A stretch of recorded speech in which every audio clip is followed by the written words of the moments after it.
बाप बैठा आत्मा और परमात्मा का रियलाइजेशन कराते हैं।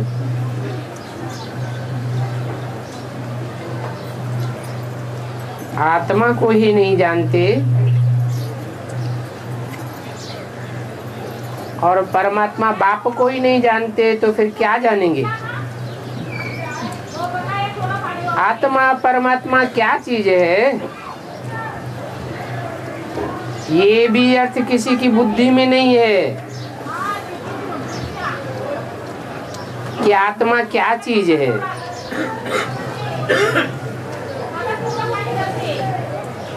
मनुष्य जो सुनते हैं वो बोलते रहते हैं, परंतु जो भी सुनते हैं रियलाइजेशन तो करते नहीं हैं, क्योंकि झूठी बातें सुनते रहते हैं। कोई कहते हैं आत्मा अंगुष्ठा मिसल है, कोई कहते हैं आत्मा सो परमात्मा, परंतु जो भी सुनते हैं है बिल्कुल रंग।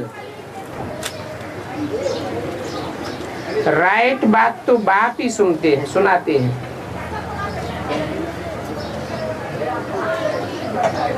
अभी तुम राइट बातें सुन करके राइटियस बन रहे हो।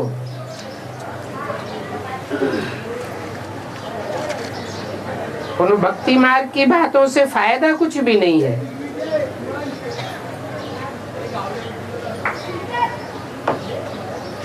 माला भी किसकी से मिलते हैं कुछ भी पता नहीं।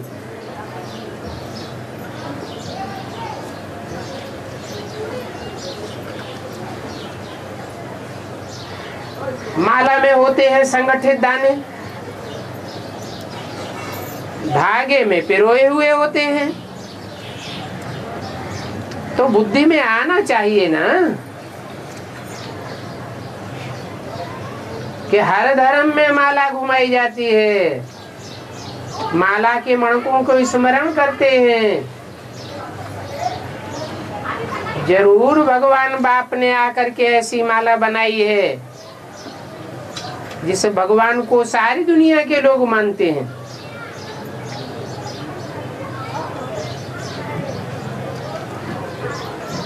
तो माला भगवान की हुई ना।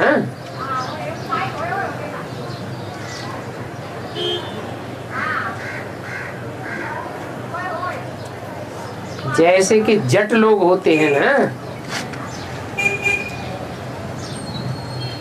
तो भक्ति मार्ग में है जट बुद्धि। जो जिसने कुछ कुछ कहा वो सत्य मानते हैं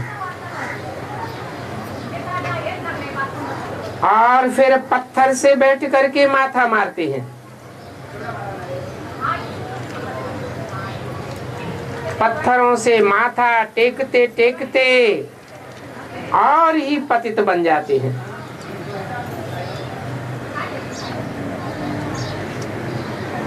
पतित बन जाते हैं, फिर माला से मिलने से क्या फायदा?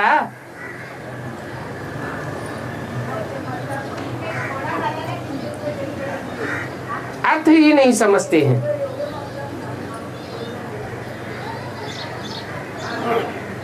पत्थर में माथा मारते मारते और ही पत्थर बुद्धि बन गई। उनको कहा जाता है तुच्छ बुद्धि।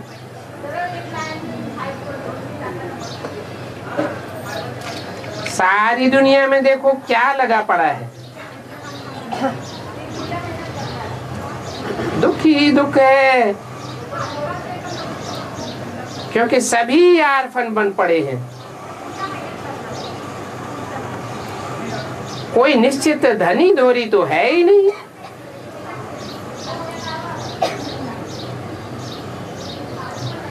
जो एक असली धनी धोरी है सारी दुनिया का, उस बाप को तो कोई जानते ही नहीं। वो बाप खुद ही आकर के अपना परिचय देते हैं।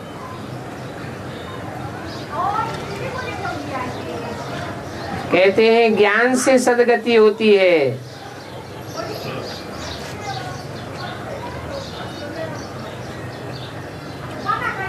पहले पहले आत्मा की सदगति होती है, मन बुद्धि को ही आत्मा कहा जाता है। बाकी तो भक्ति से है दुर्गति।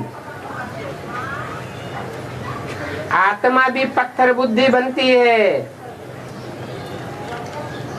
और शरीर भी पतित तमो प्रधान बन जाते।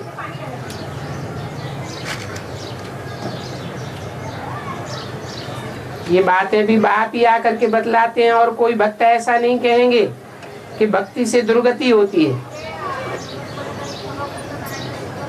ये भक्ति से दुर्गति वाली बात तो बाप ही आकर के समझाते हैं, नहीं तो हजारों वर्ष से भक्ति होती चली आई, कोई की बुद्धि में ये बैठा ही नहीं भक्ति से हम दुर्गति को पाते जाते हैं।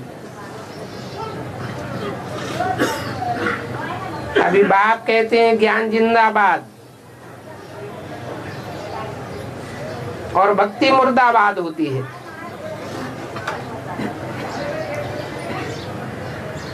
सो भी आधा कल्प के लिए ज्ञान की प्रारब्ध जिंदाबाद हो जाती है। आधा कल्प है भक्ति, और भक्ति शुरू होती है रावण राज्य से।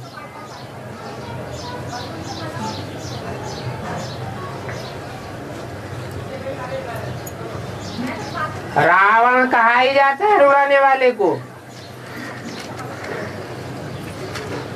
सत्युग त्रेता में तो कोई रोता नहीं,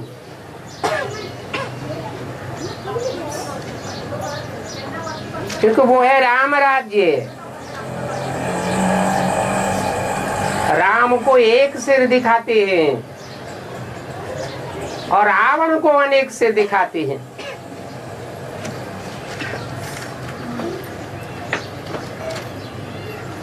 एक राज्य बाप ही आकर के स्थापन करते हैं। द्वापर युग से द्वैतवादी युग शुरू होता है तो दो दो राजाएं, दो दो राज्य शुरू हो जाते हैं। हर बात में द्वैत शुरू हो जाता है।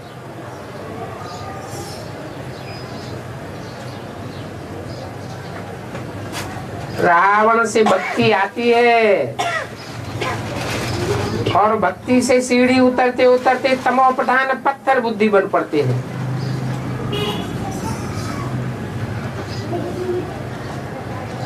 किसी के ऑक्यूपेशन को जानते ही नहीं। भगवान की कितनी पूजा करते हैं,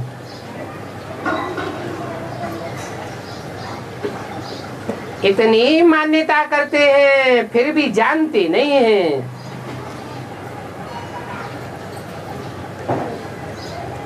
कुछ भी नहीं जानते तो अंधश्रद्धा हुई ना। अभी बाप समझाते हैं,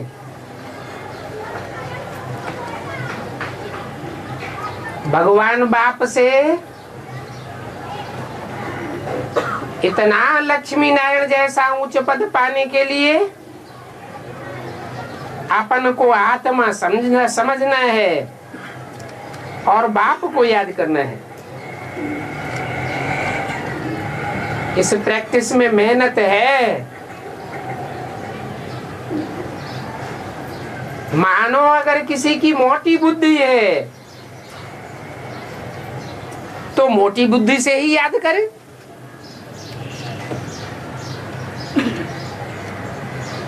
मोटी बुद्धि में मोटी बातें तो आ जाएंगी।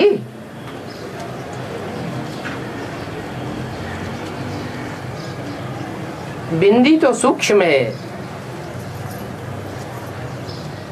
परंतु वो ज्योति बिंदु बाप जिस साकार में प्रवेश करता है वो भी तो जट बुद्धि बन जाता है, पत्थर बन जाता है। तब तो कलयुग में आकर के पत्थर के लिंग बनाते हैं। तो बाप कहते हैं सूक्ष्म चीज याद नहीं आती तो मोटे रूप को ही याद करो। याद करते करते प्रैक्टिस पड़ जाएगी एकाग्रता की, तो महीन रूप भी याद आवेगा।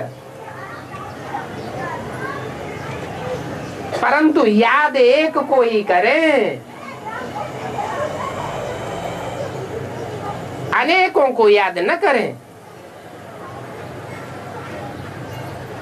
गाते भी हैं, बाबा आप आवेंगे तो हम आप से ही बुद्धि योग जोड़ेंगे। अब आवेंगे का मतलब क्या हुआ? क्या सर्वव्यापी बन करके आवेंगे? अब सर्वव्यापी से बुद्धि योग कैसे जोड़ेंगे? बुद्धि योग जुड़ेगा या बिखरेगा? और ही बिखर जाता है।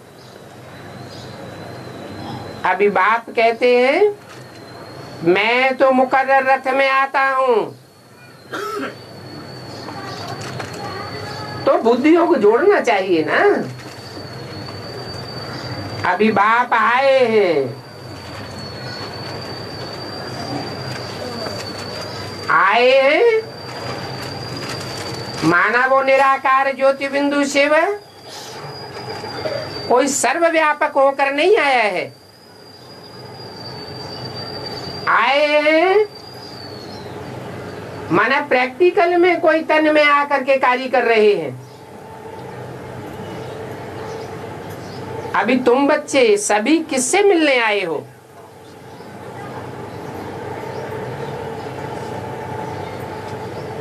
उस बाप से मिलने आए हो जो आकर के प्राण दान देते हैं आत्मा को।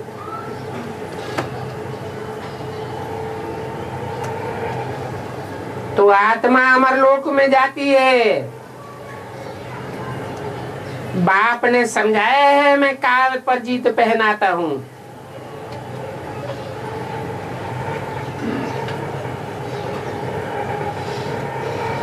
तुम स्वेच्छा से शरीर त्यागेंगे।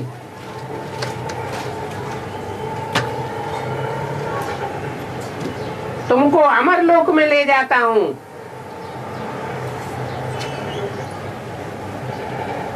जहां काल कभी कोई को खाता नहीं, अकाले मौत होती नहीं। 15 जून 1968 की वाणी का चौथा पेज। भक्ति मार्ग में दिखाते हैं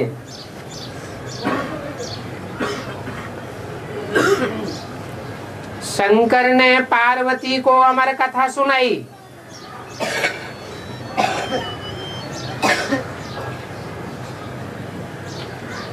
अभी अमरनाथ तो एक ही है।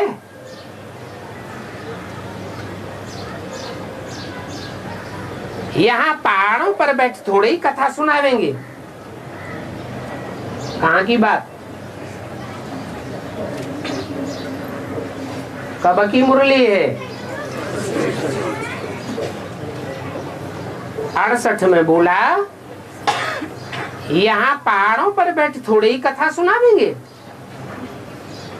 माना जो माउंट आबू में ब्रह्मा के मुख से मुरली चली है वो कोई अमर कथा नहीं है। जिस कथा को सुनने से आत्मा अमर हो जाए, मृत्यु लोक से परे की स्टेज की चली जाए,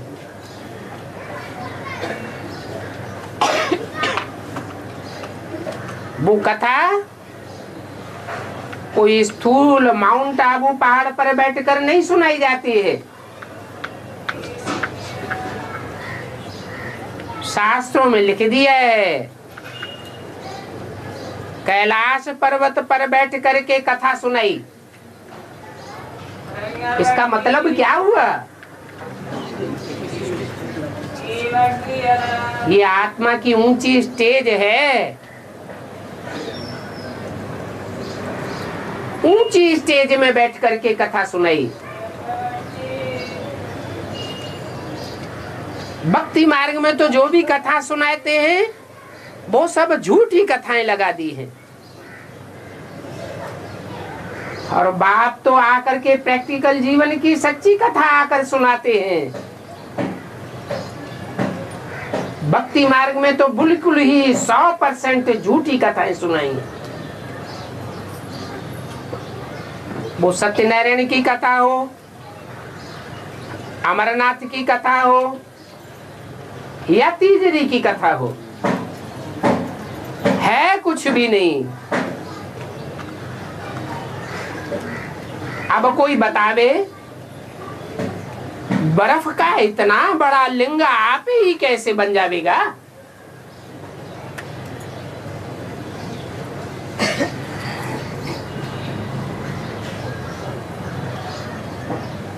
तो बाबा ने अपना अनुभव सुनाया। कौन से बाबा ने? ब्रह्मा बाबा ने, कि अमरनाथ पर गुफा में सवेरे ही सवेरे बाबा चला गया। वहां एक ब्राह्मण बच्चा बैठ करके लिंग बनाए रहा था।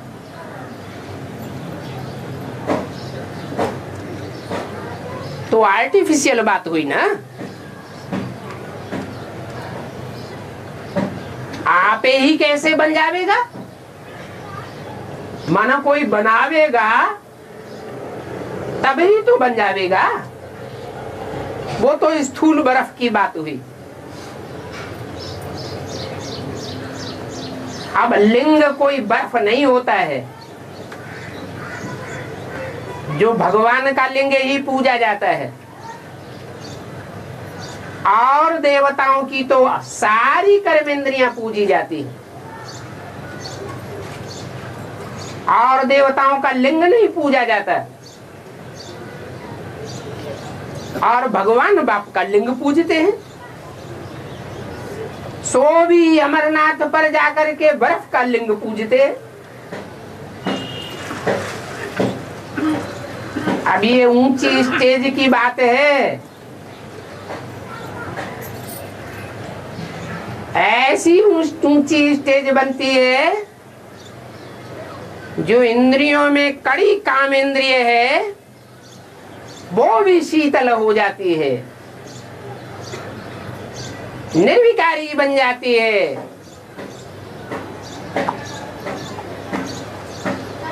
तो आप ही बनने की बात नहीं है। ये पुरुषार्थ करके प्रैक्टिस करके इंद्रियों को शांत करने की बात है, याद के बल से। किसकी याद के बल से? जो सदा शिव है, जिस मुकर्रर रथ में आता है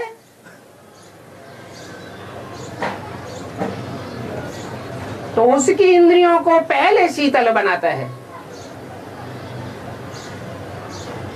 बाकी आप ही शीतल बन जावे ऐसी कोई बात नहीं है।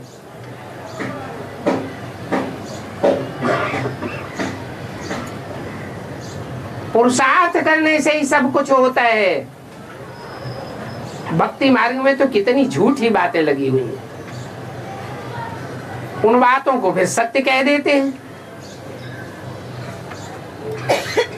फिर जाते हैं शिव का दर्शन करने। अब जड़ बर्फ के लिंग के दर्शन करने से क्या होगा? ये दर्शन करना भी कोई हद की बात नहीं है। भगवान का दर्शन इन स्थूल आंखों से होगा क्या?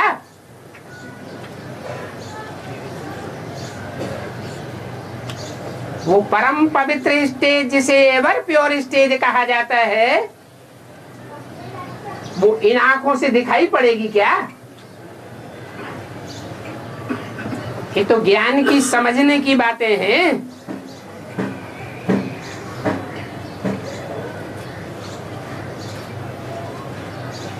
अभी तुम बच्चे समझते हो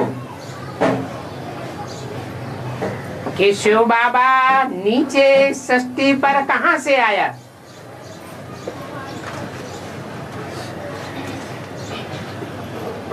कहां से आया? है? शिव बाबा। शिव है ज्योति बिंदु निराकार का नाम और बाबा है साकार का नाम। निराकारी दुनिया से निराकार आया और साकारी दुनिया से साकार, और दोनों का मेल हुआ तो कहा गया शिव बाबा। हर बात में अभी बंडर लगता है। दुनिया कहती है सर्वव्यापी है और बाप ने बताया वो सर्वव्यापी नहीं होकर आता है, एक व्यापी होकर आता है। भक्ति मार्ग में जहां जाओ सभी वंडरफुल बातें हैं।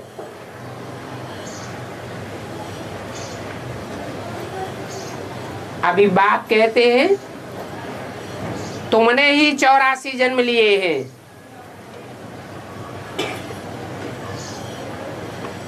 तुमने माने बाप जब साकार में आते हैं, उस साकार में सन्मुख बैठने वाले बच्चों से कहा जाता है तुमने।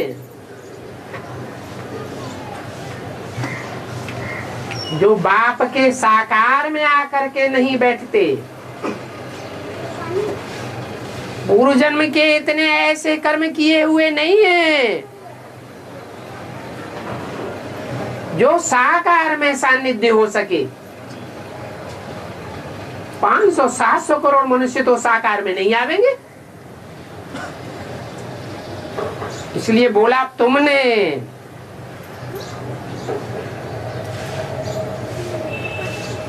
जिन बच्चों के लिए बोला गया है, तुम 2 शब्द भी आकर के सुनते हो बाप से, तो स्वर्ग में क्यों नहीं आवेंगे? कौन से स्वर्ग में आने की बात की हो? 3rd क्लास स्वर्ग, 8.25 कला संपूर्ण। जब बाप लक्ष्य देते हैं स्वर्ग का, तो 16 कला संपूर्ण स्वर्ग का लक्ष्य देते हैं। उस स्वर्ग में आने वाले बच्चों की संख्या करोड़ों की तादाद में नहीं हो सकती। बहुत थोड़े बच्चे हैं जो 84 जन्म लेते हैं, और ये 84 का चक्र लगाने वालों ने सबसे जास्ती तीर्थ आदि किए हैं। कितने धक्के खाए होंगे। जो कम जन्म लेते हैं वो इतनी भक्ति नहीं करते। तुमने भक्ति भी जास्ती की है तो ज्ञान भी तुम जास्ती उठाते हो। तुम अपने 84 जन्मों की गुह्य गति को जल्दी जान जाते हो, क्योंकि तुम ही बीज रूप स्टेज में जाते हो और तुम ही विस्तार में भी जाते हो। तो सार में टिकना और विस्तार में जाना, ये प्रैक्टिस तुम बच्चों को जितनी है, उतना प्रैक्टिस और धर्म में कन्वर्ट होने वालों को नहीं है। तो तुमने भक्ति में कितने धक्के खाए होंगे। धक्के खाते खाते जा करके पट्ट में पड़े हो।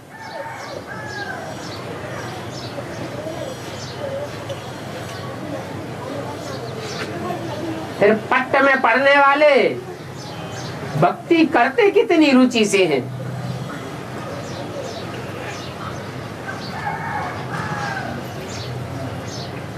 ऐसी तो भक्ति करते हैं कि भक्ति करते करते जान भी दे देते हैं। कहाँ की बात बताई? हैं, काशी करवट खाते हैं।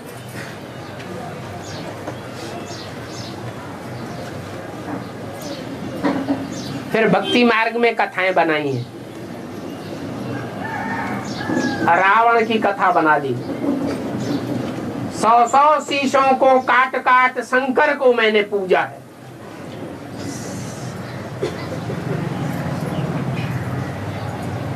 अब शंकर तो कोई भगवान होता नहीं। काशी में काशी करवट खाते हैं तो वहां कुएं में जो नीचे की स्टेज की यादगार है, ऐसी स्थिति में जब वो साकार की यादगार लिंग जिस पर प्राण न्यौछावर करते हैं, नीचे स्टेज में दिखाया जाता है, वहां की बात है।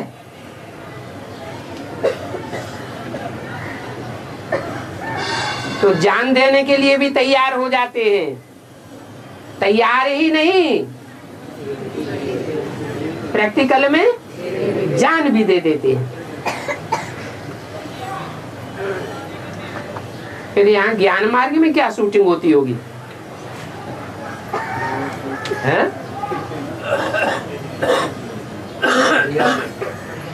ऐसे जो कठोर भक्त होते हैं,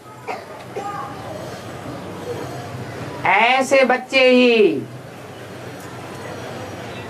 बाप की महिमा के अधिकारी बनते हैं, जिनके लिए मुरली में बोला है, तुम बच्चे आए हो जान हथेली पर लेकर।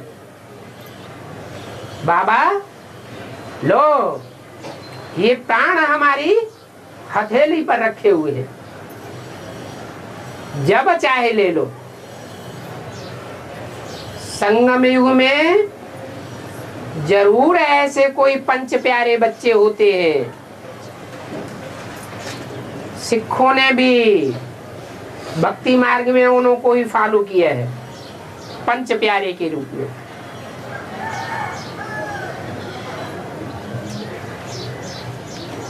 तो भक्ति मार्ग में शांत शास्त्रों को भी बहुत मान देते हैं।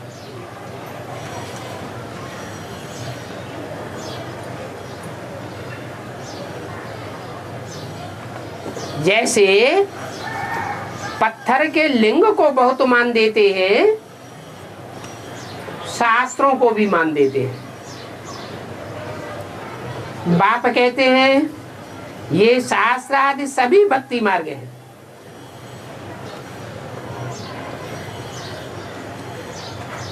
उनसे कोई की भी सदगति नहीं हो सकती।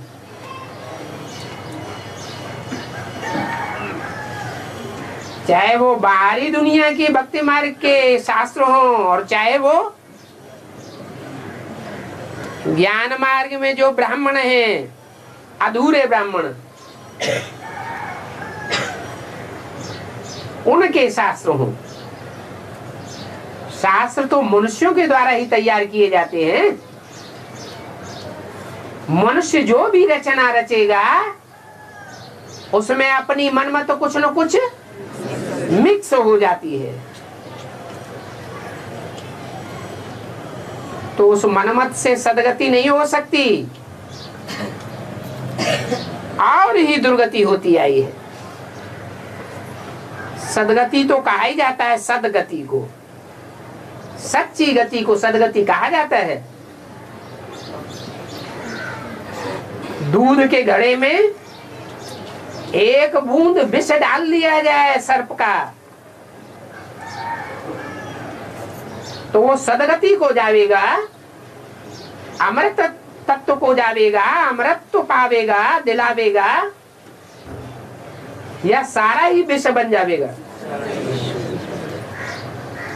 ये संग के रंग की गति है। इसलिए कहते हैं एक बाप को याद करो।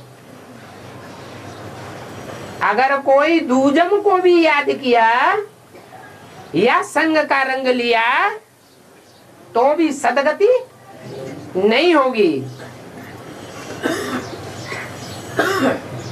ज्ञान तो तुम बच्चे अभी संगम युग में सुनते हो, परंतु ज्ञान का जो फल है वो सतयुग त्रेता में पाते हो। ज्ञान यहां लेते और उसकी प्रारब्ध नई दुनिया में पाते हो। ऐसे नहीं कि ज्ञान का फल इसी जन्म में मिल जाता है।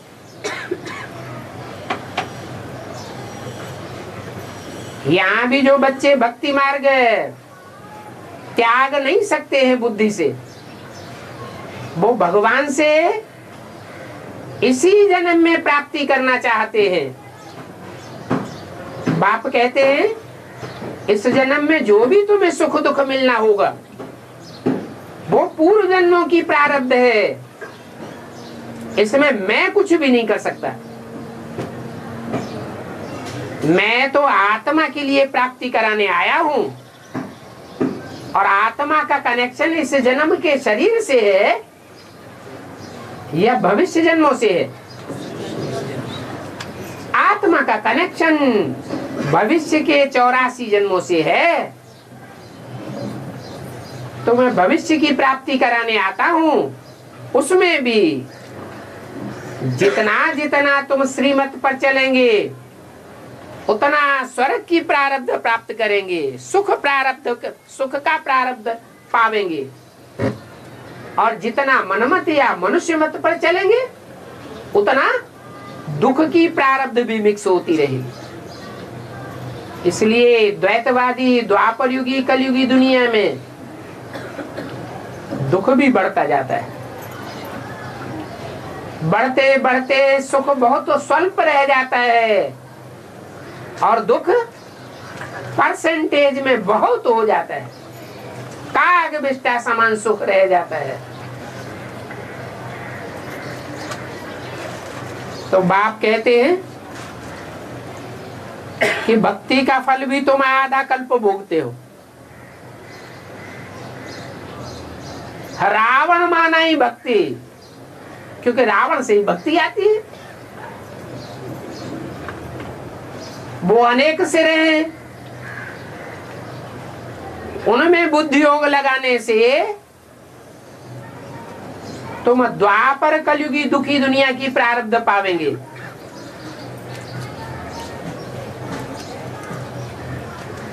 तो आधा कल्प तुमको भक्ति की प्रारब्ध मिलती है, क्योंकि शूटिंग यही होती है। भक्ति भी शूटिंग कहाँ करते हैं? 5000 वर्ष के ड्रामा की शूटिंग यहाँ हो रही है।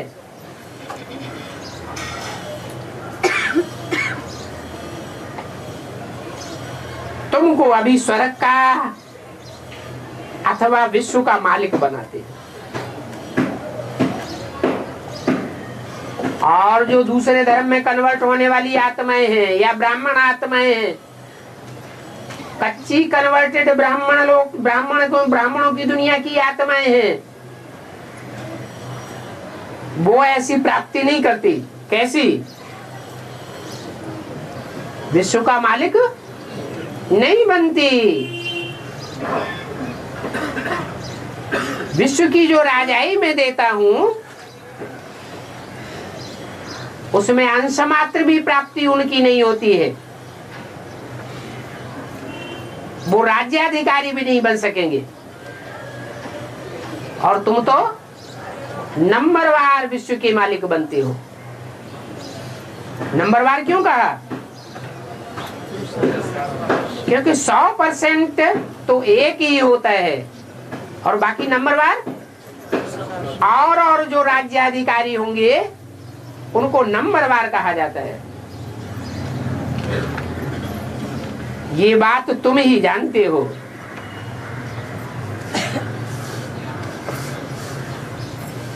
कि भक्ति मार्ग में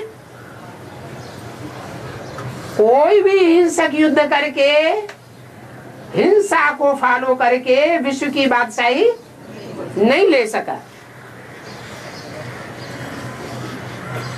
ये तो जानते हो। हम ही विश्व के मालिक थे।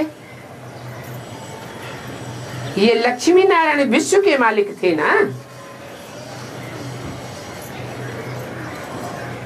सारी दुनिया ने इनके सामने सर झुकाया है।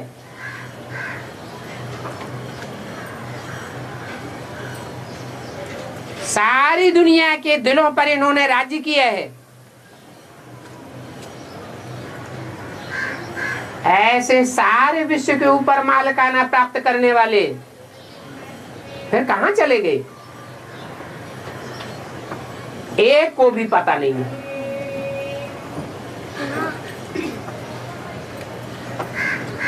अभी बाप तुमको सब बातों का पता कराते हैं। तुम बच्चों को बाप बैठ समझाते हैं कि तुम्हारा ये सूर्यवंशी घराना था। कौन सा वंशी? सूर्यवंशी घराना था। आदि सनातन देवी देवता धर्म का घराना था।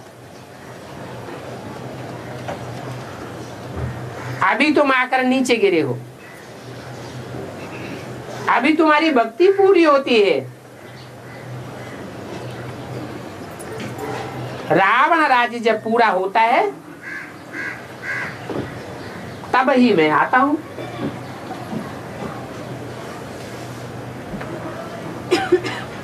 पहले तो नहीं आ जाऊंगा। क्यों? क्योंकि राम राज्य स्थापन करने के लिए ही मैं आता हूं। अनेक सिरों का राज्य स्थापन करने के लिए नहीं आता हूं।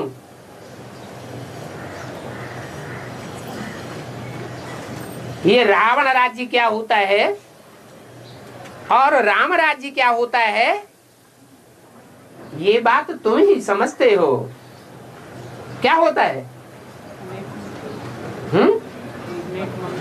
अनेकों का राज्य माना रावण राज्य, और एक का राज्य, एक का कंट्रोल, एक का शासन माना राम राज्य। कोई भी मनुष्य मात्र इस बात को नहीं जान सकते हैं। कितनी अंधश्रद्धा है। राम और रावण के पुतले बनाते रहते हैं, रामलीला खेलते रहते हैं। अभी तुम्हारी बुद्धि में है कि भारत कितना ऊंचा था। अभी भारत का क्या हाल हो गया है। कितना उधार लेते रहते हैं।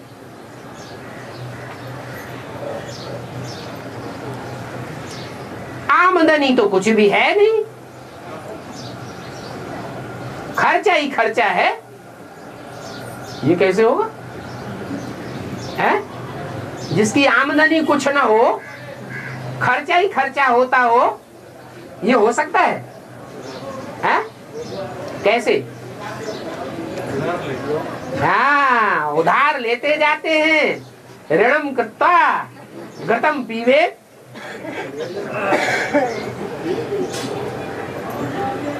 भारत इस समय विदेशों से ऋण ले रहा है ना। भारत में इस समय कितनी तेजी से विदेशी कंपनियां खुलती जा रही है।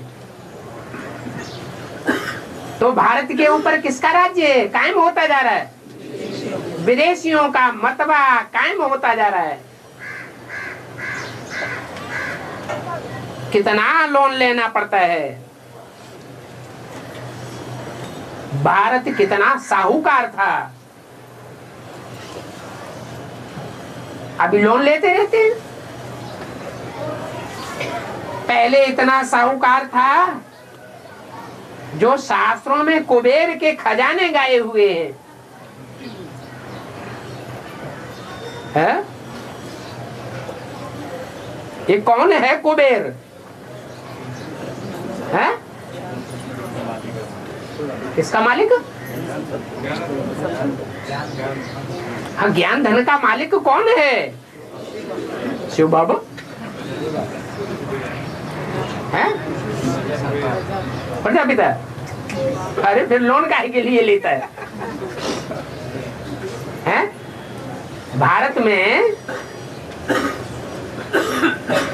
अंत में भिखमंगा बन जाता है। कोई सिल्वर का कटोरा लेकर के भीख मांगते हैं, कोई रॉयल भिखारी होते हैं। लेते तो है ना, जो लिया हुआ है वो वापस करना पड़ेगा या नहीं करना पड़ेगा? करना तो पड़ेगा। इसी जन्म में वापस करना पड़ेगा या सत्युग त्रेता में वापस करेगा? कैसे है?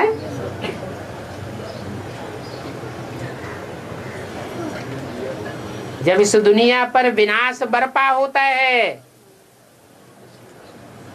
तो बाप भी इस दुनिया में प्रैक्टिकल में प्रत्यक्ष हो जाता है। अभी गुप्त पार्ट चल रहा है, ये प्रत्यक्ष पार्ट चल रहा है। गुप्त पार्ट है। जब बाप प्रत्यक्ष होते हैं तो प्रत्यक्षता के समय का ही गायन है, बैगर टू प्रिंस बनाते हैं। जब प्रिंस बनाते हैं तो कुबेर के खजाने भी प्रत्यक्ष होते हैं। अभी दुनिया में उस कुबेर के खजाने का कोई मूल्य नहीं है। जब कुबेर प्रत्यक्ष होगा तो कुबेर के वो ज्ञान धन के खजाने भी प्रत्यक्ष होने लगेंगे। ऐसे प्रत्यक्ष होंगे जो दुनिया में सब धंधे धोरी चौपट होने लगेंगे। एक ही बड़ा धंधा रह जाएगा, ज्ञान लेना और ज्ञान देना। इन ज्ञान रत्नों की इतनी भारी वैल्यू दुनिया में हो जाएगी। तब का गायन है कुबेर का खजाना। तो प्रश्न था, ये कुबेर कौन है? लक्ष्मी वाली आत्मा। उसके पास अभी ज्ञान धन है? नारायण वाली आत्मा। वो तो खुद ही भारत है। भारत इस समय नास्तिक है पूरा। ऋणम कृत्वा घृतम पीबेत। हाँ, अष्ट देवों में से कोई देवता है, कोई देवी देवता है जिसका नाम कुबेर दिया गया है। वो ज्ञान धन का मालिक है। दुनिया में भी भक्ति मार्ग में जो राजाएं होते थे वो कोषागार खुद संभालते थे क्या? है? कौन संभालता था? वो धन को संभालने वाला कोषाध्यक्ष कोई और होता था। ऐसे ही ये बाप का पार्ट नहीं है कुबेर का। क्या कोई और आत्मा है जिसके हाथ में ये चाबी रहती है कुबेर के खजाने की?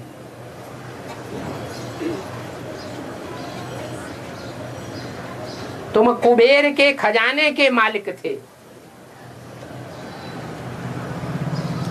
अभी भीख मांग रहे हैं। ऐसी शूटिंग चल रही है। कुबेर भी मौजूद है, कुबेर का बेहद का खजाना भी मौजूद है, लेकिन फिर भी भीख मांग रहे हैं।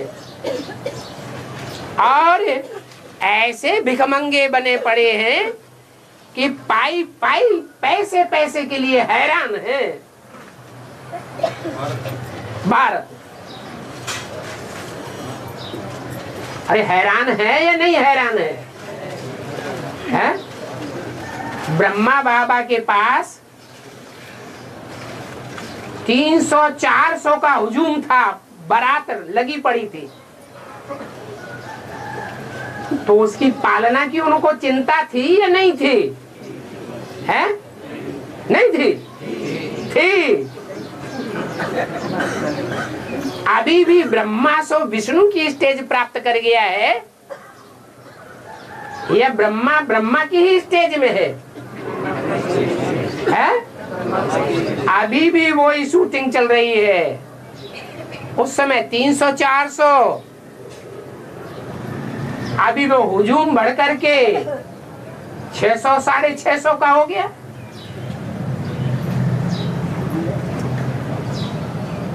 तो ब्रह्मा को चिंता रहती है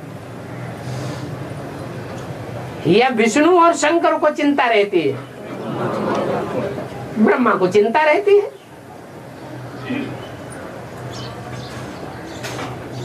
भारत इस समय पाई पाई पैसे के लिए हैरान है। ये है ही हैरानी की दुनिया। क्यों?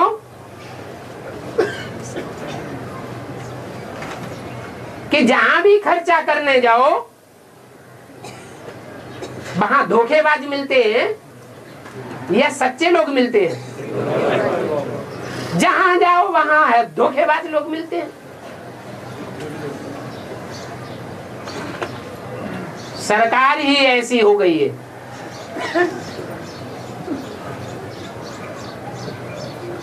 बैंकों के ऊपर लोगों को विश्वास नहीं है।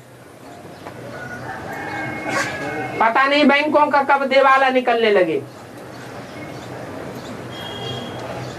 ऐसे ऐसे कारोबार दिखाई पड़ते हैं। कंपनियों के ऊपर लोगों को विश्वास नहीं है। दिन ब दिन कंपनियां फेल होती रहती हैं।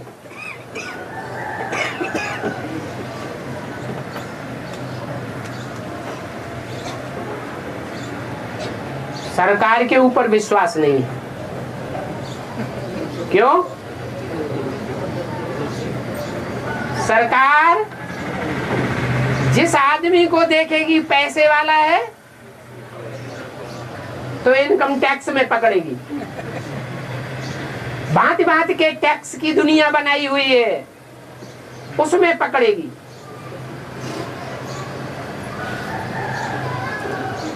कोई प्रॉपर्टी की भी खरीदारी की जाए तो उसमें भी सरकार का हिस्सा लगा हुआ है। स्टाम्प पेपर के रूप में खरीद लेगी तो हैरानी ही हैरानी है। जिन लोगों से वास्ता पड़े वो कोई ना कोई 420 करने में लगे हुए हैं।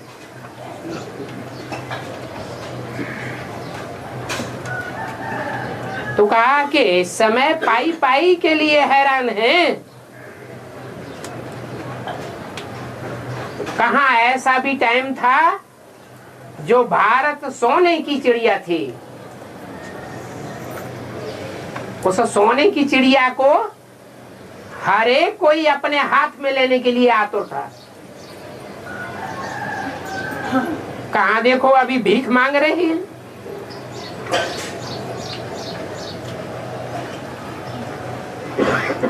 इंसॉल्वेंट हैं या सॉल्वेंट हैं?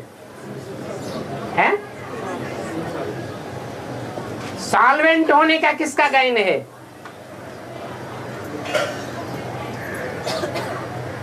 अरे ये सब 5000 वर्ष के ड्रामा में कभी सॉल्वेंट भी होते हैं। कब? भरपूर। लक्ष्मी नारायण सॉल्वेंट थे या इंसॉल्वेंट थे? सॉल्वेंट थे। अभी इंसॉल्वेंट बन पड़े।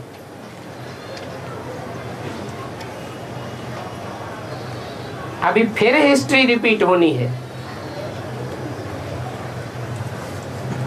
अभी तुम फिर से विश्व के मालिक बन रहे हो नंबरवार पुरुषार्थ अनुसार।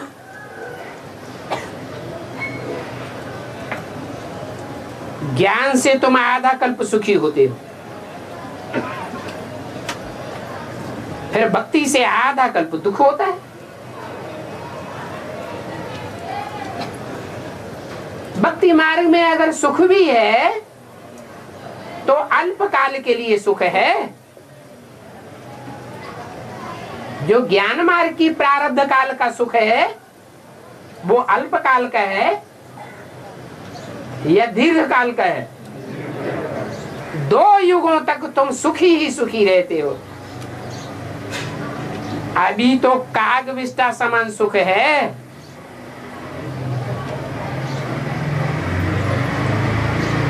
बाप अपने बच्चों को ही बैठ समझाते हैं क्या? जो और धर्म पिताओं के फॉलोअर्स बन जाते हैं, कन्वर्टेड हो जाते हैं, उन कच्चे ब्राह्मण सो देवताओं को नहीं समझाते हैं। अपना अथवा अपने अपने धर्म के जो पक्के हैं उनको भी नहीं समझाते हैं। किसको समझाते हैं? हैं? अपने बच्चे जो बाप के सन्मुख होकर पढ़ाई पढ़ते हैं। कोई स्थूल में सन्मुख होने की भी बात नहीं है क्या? स्थूल में तो सन्मुख होने वाले बहुत होते हैं। ये अंदर की बात है। मनसा वाचा कर्मणा सत्यमुख हो, सन्मुख हो, तब बात है। मनसा में भी कोई विरोधी संकल्प ना आवे, उनको कहेंगे सन्मुख। अगर बैठे सन्मुख हैं और विरोधी संकल्प आ रहे हैं तो सन्मुख कहेंगे या विमुख कहेंगे? विमुख कहा जाएगा। भगवान वाच है, मैं तुमको राजाओं का राजा बनाता हूं। किनको? किनको? जो सन्मुख हो करके पढ़ाई पढ़ते हैं उनको मैं राजाओं का राजा बनाता हूं। गीता में अक्षर बल पढ़ते हैं राजयोग, परंतु अर्थ नहीं समझते हैं। पढ़ने वाले भी नहीं समझते हैं और पढ़ाने वाले भी नहीं समझते हैं। भगवान को सर्वव्यापी कहना ये कितना बड़ा गपोड़ा है।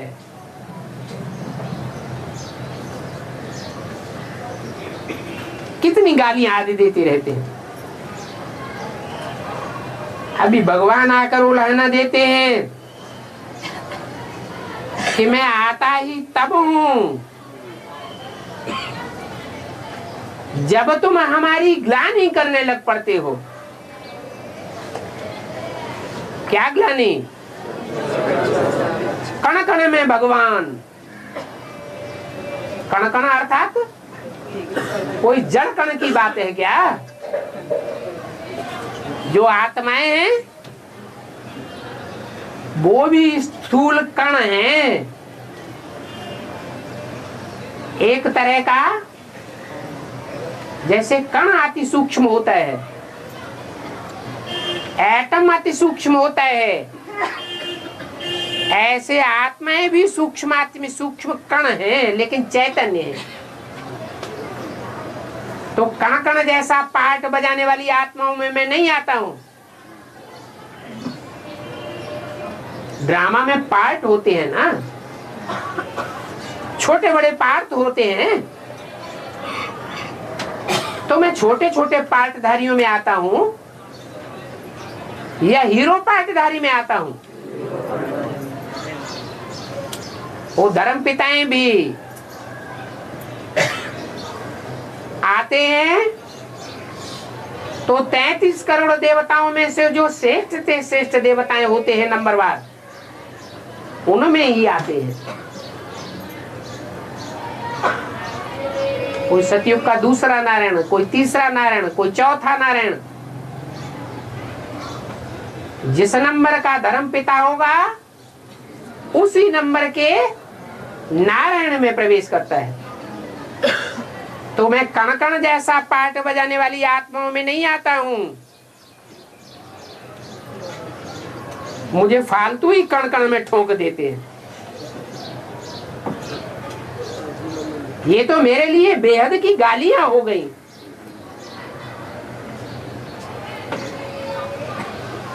कहते हैं ना, जास्ती गालियां देंगे,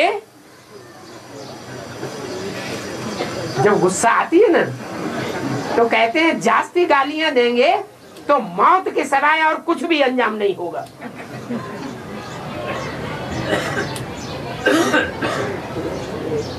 मौत ही मौत देखेंगे। मुरली में भी बोला हुआ है, बहुत तंग करेंगे तो विनाश करा दूंगा।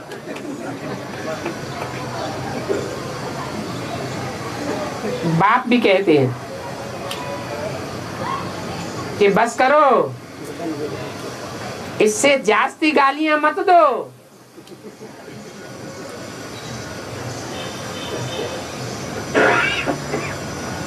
जब अनिश्चय बहुत बढ़ता है संसार में,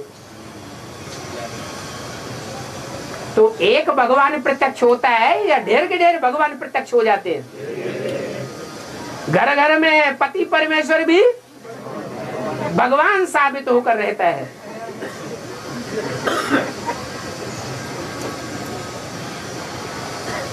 तो मुझे सर्वव्यापी बनाए देते हैं कण कण में। तो बोला जास्ती गालियां मत दो, बस करो। फिर भी अगर तुम सुधरते नहीं हो तो विनाश को पावेंगे। क्या कहा? अभी ये शूटिंग चल रही है कि नहीं चल रही है? क्या है? एक भगवान नहीं है पतित पावन बनाने वाला। ब्राह्मणों की दुनिया में भी अभी क्या हो रहा है? ढेर के ढेर भगवान तैयार हो रहे हैं। जो पतितों को पावन बनाना का धंधा शुरू कर रखा है। बाप कहते हैं जास्ती गालियां ना दो। तुम बहुत ग्लानि करते हो। तुम माने हैं? बेसिक वाले करते हैं या तुम करते हो? हैं? ज्यादा भगवान कहाँ पैदा होते हैं? एडवांस वालों में, रुद्रमाला के मणकों में, या बाहर की दुनिया में? तुम बहुत ग्लानि करते हो और मैं तुमको भी सदगति देता हूं। तुम फिर भी मेरी इतनी ग्लानि करते हो।